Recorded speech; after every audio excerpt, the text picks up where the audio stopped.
What's up, guys? Welcome to my YouTube channel. This is going to be game week predictions for the Premier League, game week 11. And last week I got 5 points, taking me to a total of 58 points.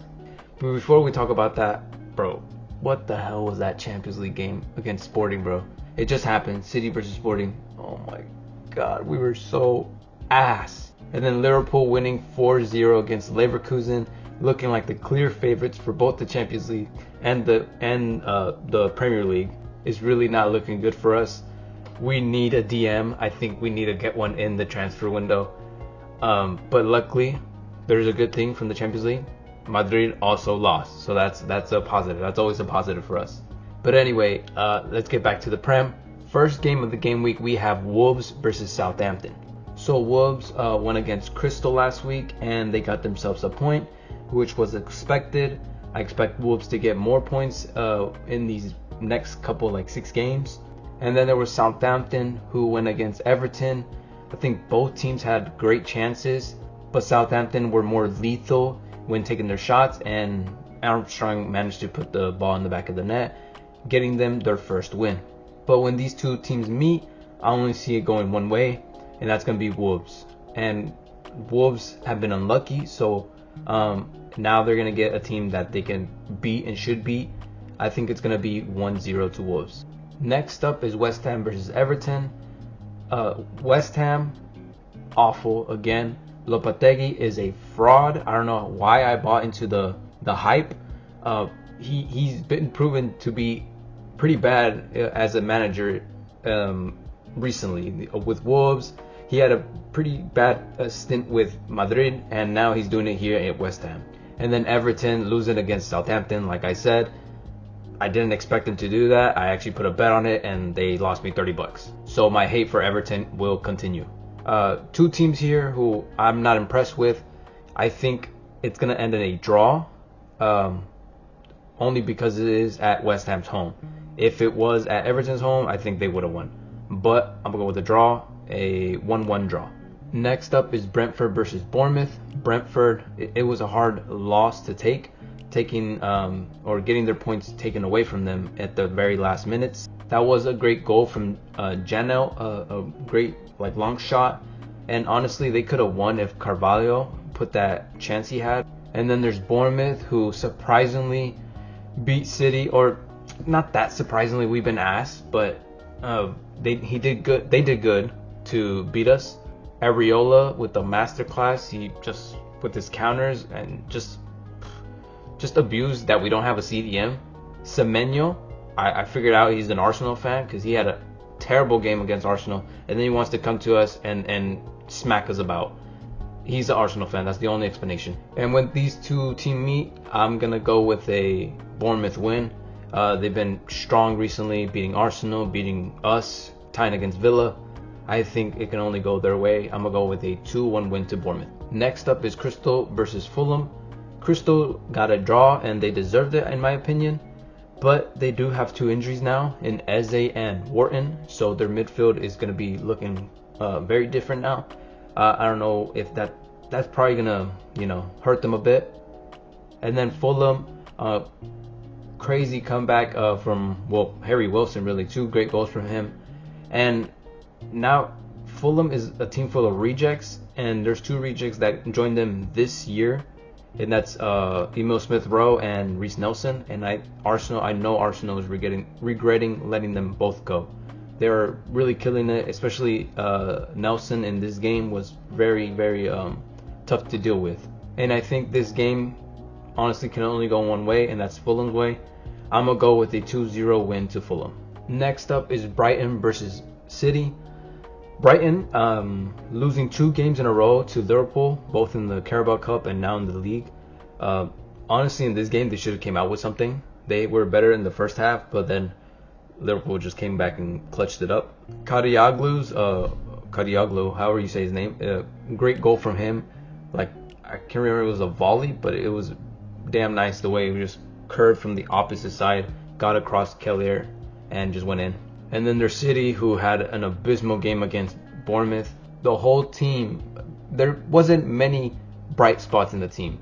Ake, Walker, Gundogan, just to name a few, were all terrible.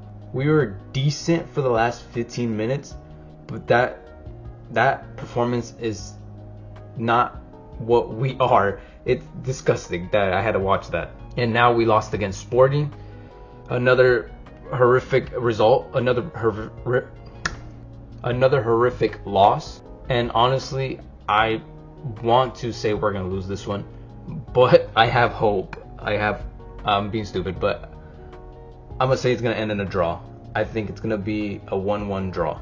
Next up is Liverpool versus Villa. Liverpool beating Brighton.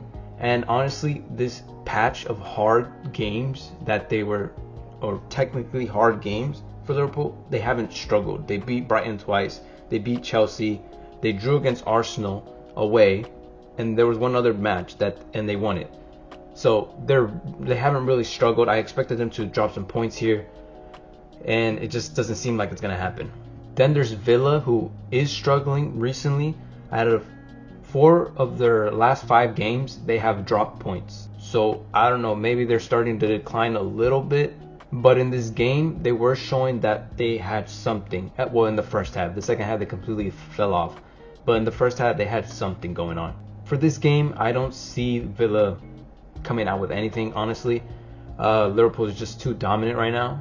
They look like the favorites to win the league, like I mentioned. I think I'm going to go with a 2-0 win to Liverpool. Next up is United versus Leicester.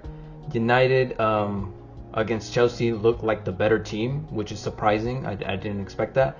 United looked better. I honestly think they deserved the result. Chelsea only managed to tie because Caicedo, his long shot, and it was, just a screw it shot. And then there was Leicester, who managed to get that late winner or late draw.